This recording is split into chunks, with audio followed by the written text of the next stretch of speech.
Welcome back to One on One, New York's longest running sports call-in show. I'm Nick Guzman alongside Evan Harkin, and we're thrilled to be joined by an absolute legend of the football world, the Super Bowl champion and NFL MVP, Joe Theismann.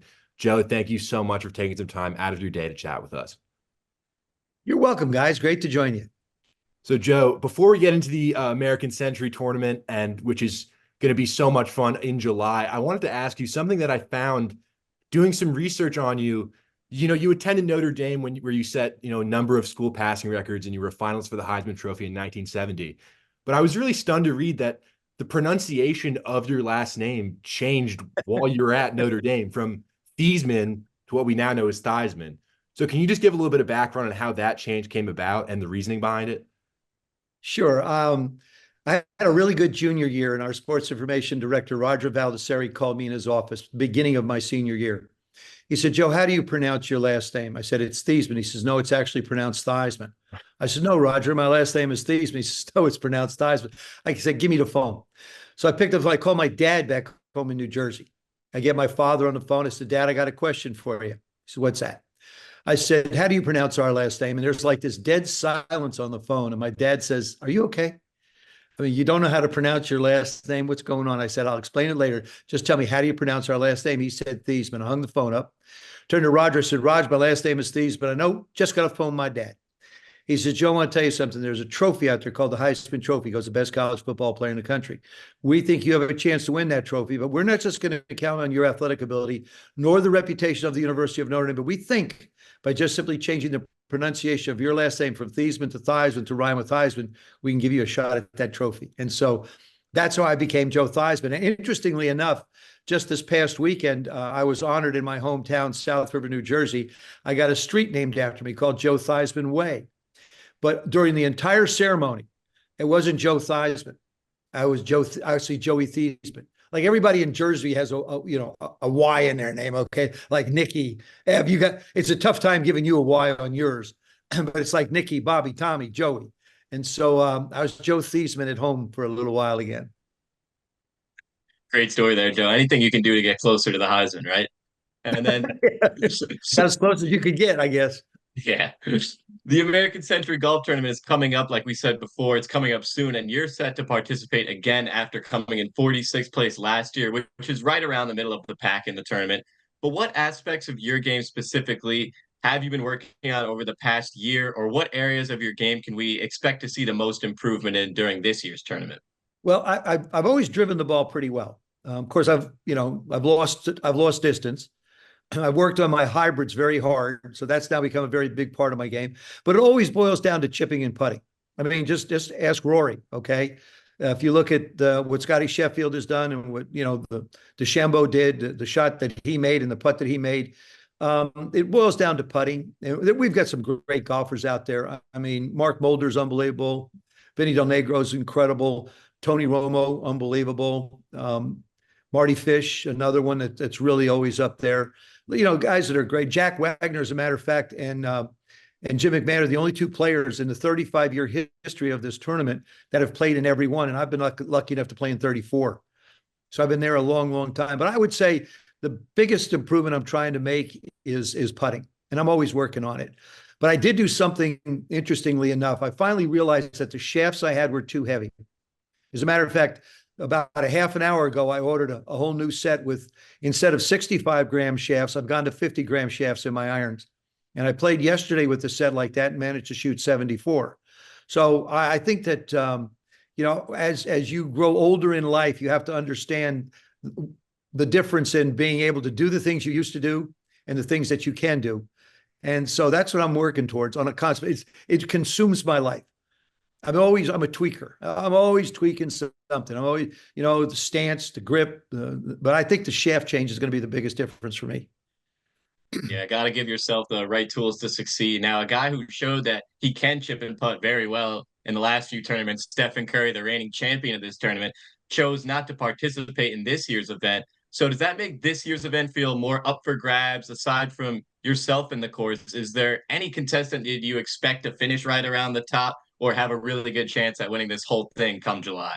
I would be honest with you, Ev. If I was thinking I was going to finish you to the top, you'd call it a pipe dream. But I understand. I Saturday, really Friday and Saturday, I've played well. Sundays, the last couple of years have been is where I really lost ground. I was in the mid-20s and up around 30th on Thursday or Friday and Saturday, and then Sunday rolls around and I guess sort of run out of gas a little bit. But I think it's always a wide open field. There's about 12, 15 guys that have a chance to win this, depending upon, how they putt. That's what Steph did. I mean, that's what happened last year when Steph won it. He made a great putt on 18 to be able to do that. So, but him not being there, certainly miss him.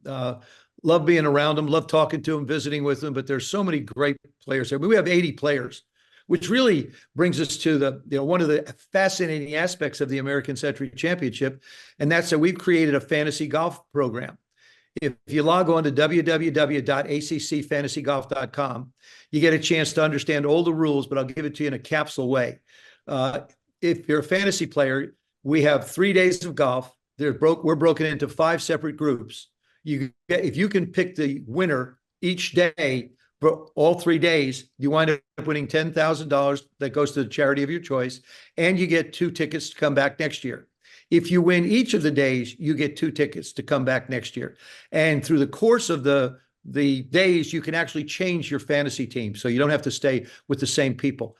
And I mean, it's 35 years in existence. We've donated almost $8 million to charity, which is just phenomenal. And then the purse is $750,000. So there's, with the numbers these guys are making today, it doesn't seem like a lot, but $100,000+ is a lot of money, no matter how you cut it. And Joe, you talk about, how long you've been involved with the American Century Championship. How great has it been to see how much it's grown, over the years with your involvement? Oh, it's so cool. I remember back, 30 years ago or so, like I said, back in the early days, number 17 has become a signature for us. We have the lake on one side with all the boats. The fans line the entire length of the par 3. I mean, it's 160-yard par 3. I mean, and people are just lined up. I go back and we showed pictures last year of the beginning of it when we first started, maybe 100 people on the hole. And I believe this, I might be wrong, but I don't think so. I think that our 17th hole at the American Century Championship was some of an inspiration to say what we see in Phoenix today and some of the other tour events where you see the crowd really getting involved. The whole etiquette, be quiet. The guys, that's out the window. Okay, completely out the window now. Now everybody's screaming and yelling and cheering, but they are respectful when when the guy takes the club back or gal takes the club back. But now it's just changed so much. The field has gotten bigger. The purses have gotten bigger. We'll expect over 50,000 people to come by between July 12th and July 14th for the tournament. And it's going to be, televised on NBC, Peacock, and the Golf Channel. So you'll have a chance to watch it all those different places. And switching from golf kind of into more of a personal realm, you were able to make a smooth transition from being a star player in the NFL to the broadcast booth, where you were a color commentator for years. And as someone who's hoping to broadcast color commentary during football years myself, what tips or advice do you have regarding being an effective color commentator? And in what ways did your playing time assist you in broadcasting later on in life? Well, actually, I'll answer the last one first. The playing ball, you study a lot of film. And I think when you're going to be a broadcaster, you want to be as familiar with both teams as possible. We get a chance to sit down on Friday with the home teams. Saturday, and look at film. Saturday, the visiting team comes in and you pick out some people to sit down and maybe you want to highlight during the telecast. And then Sunday, the game is the story. That's what you have to understand. I think sometimes announcers think that they're the most important part of it when you're really not. The game is the story. I look at it this way. I call it a what and a why. What you're looking at is what your eyes tell you. Why something happened is the job of the analyst to explain it to you as best they can. So being, number one, be informed of what you want to talk about and know the sport. And don't make something up because people, they'll see right through you. Secondly, be yourself. Don't try and be someone else. There's only one ever been one John Madden, and there never will be another one. I thought Greg Olson did an excellent job. Joe Buck and Troy Aikman do a terrific job. Tony and Jim do a terrific job. So you have different people, and you find yourself. The other thing I had to learn was you have to learn to talk in sound bites, because you don't want to be describing something when all of a sudden the ball's being snapped and the play-by-play guy hasn't had a chance to do his job or her job. So, as you go along, you find a comfort level. You really want to make the telecast like you're sitting in somebody's living room, just shooting the bull. We're just talking. We're talking ball. That's what we're doing. And that to me is when I realize that's going on in a telecast. That's something that I enjoy very much. And Joe, I wanted to ask you about something you mentioned earlier, that street sign dedicated in your name in your native South River, New Jersey. Can you just talk a little bit about what that meant to you, and also what the South River community means to you as a whole? Oh gosh, I mean, I grew up in, it's a great small town. I mean, all the guys I played Pop Warner ball with, all the guys I played high school ball with, JV ball with, we all grew up together in that town. The town was about a mile square. I lived 2 blocks from my high school. My parents never had to wonder where I was. You walk out our door, make a right, 2 blocks later, you've got football field, you got a baseball field. We used to play stickball against the Campbell school there, which is the elementary school. It was a great time to grow up. Used to play stickball. We used to play, we had a pink rubber ball and bang it against the curb, and any kind of ball we'd play. And it was just such a wonderful place to be. My cousin lived next door. My buddies lived up the street. A lot of people have still stayed there. I mean, it was so many, about 100 people came out for the signing, being unveiled. And it's an honor to my mother and father and my sister Patty to have my names on it. But I mean, it's really a family, the way I look at it. And it's Joe Theismann way. It's on the street I grew up in, and it'll be there, forever. And that's so humbling and so flattering. And Mayor Pete, who got the whole thing going, and all the people that pushed hard for it to happen. I'm flattered, overwhelmed. My wife and I had an incredible experience with everyone up there, and I just can't tell anybody I can't say enough how much I appreciate this particular honor. I mean, it's just, you never would have dreamed of. You don't dream of stuff like that. I mean, you dream about Super Bowls and hoping to play in one someday. And I've had dreams come true, and I'm a pretty lucky guy that way. Yeah, an amazing honor there, Joe. And as a Hall of Fame quarterback, you understand the ins and out of the position. And as a Super Bowl champion, like you mentioned, you understand what qualities it takes to be a winner in the NFL. So, out of the big name quarterbacks who were taken in the first few rounds of this draft, which players stand out the most to you and why? And then which player do you think resembles your game and style of play the most and why?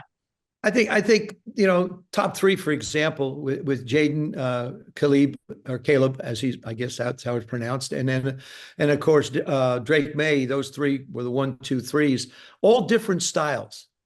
I think, to me, what I look at in the quarterback position is, how do you protect the ball? That's touchdown interception ratio.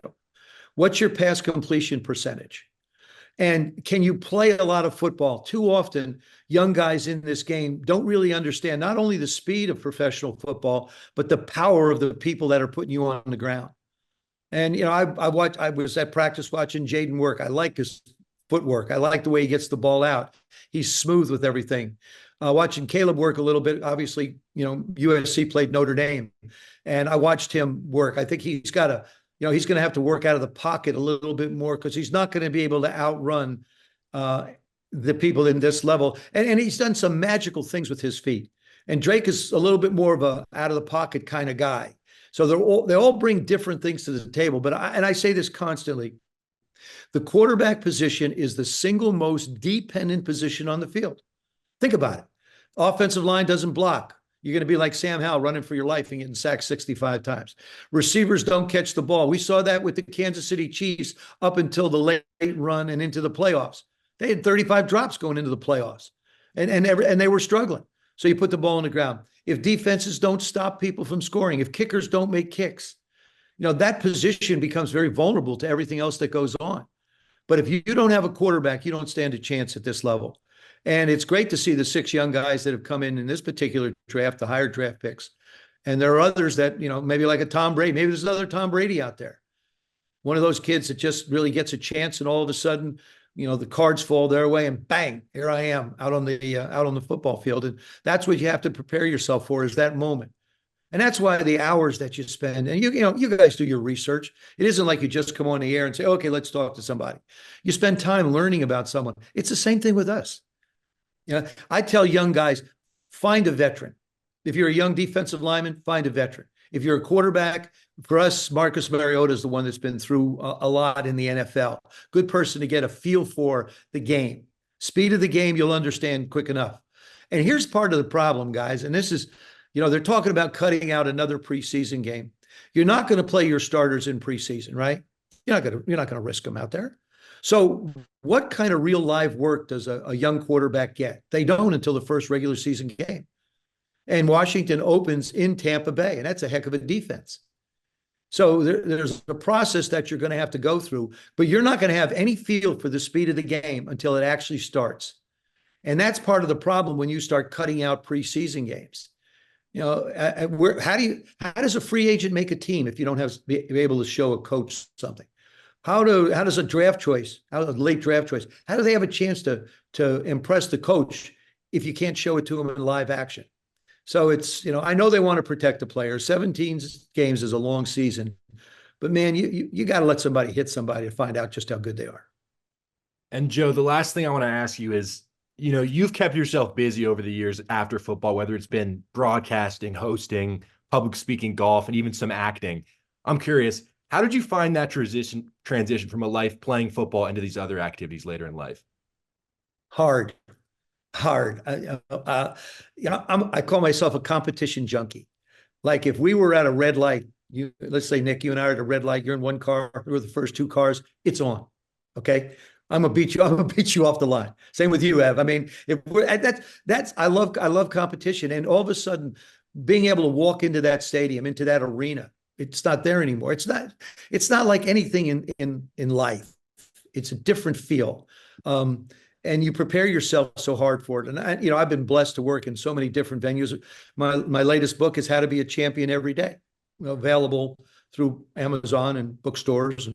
And so, but it talks about, some of the things that I think are important, setting goals for yourselves and writing them down, the attitude you take into things, being able to work with people, being part of a team, and every morning we wake up, what gets you going? Admiral McRaven wrote a great book called Make Your Bed. In the military, what you do is first thing you do, you make your bed. That means you've accomplished something that particular day. Instead of laying around wondering what you should do, start your day out on the right foot. But for me, it was a difficult adjustment psychologically too, because cycle and time management.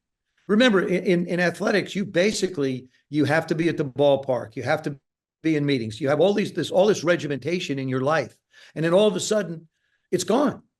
You wake up one morning and there's no meeting to go to. I've got to figure out my time frame. I've got to figure out my life now. And, guys are playing to 30, 40, 40 years old now, but this is all you've done. And it takes an adjustment. It really does. And then the big thing for me is I look at the salaries these young guys are making. First thing I think of is good for them. Second thing I think of is woe is me. But I'm thrilled that they're getting what they're getting, and it's just it was a difficult adjustment. It probably took me at least 2 or 3 years to sort of settle into my own routine, versus someone else's setting it for me. That will just about do it here for our chat with Joe Theismann. The American Century Championship will take place from July 10th to 14th. You can watch it on NBC. Joe, thank you so much again for your time. And one last thing I'd like to say, go to the website for our fantasy. It's www.accfantasygolf.com. Have some fun, pick some winners. Make sure to check that out. We'll be back with more one-on-one after this short break.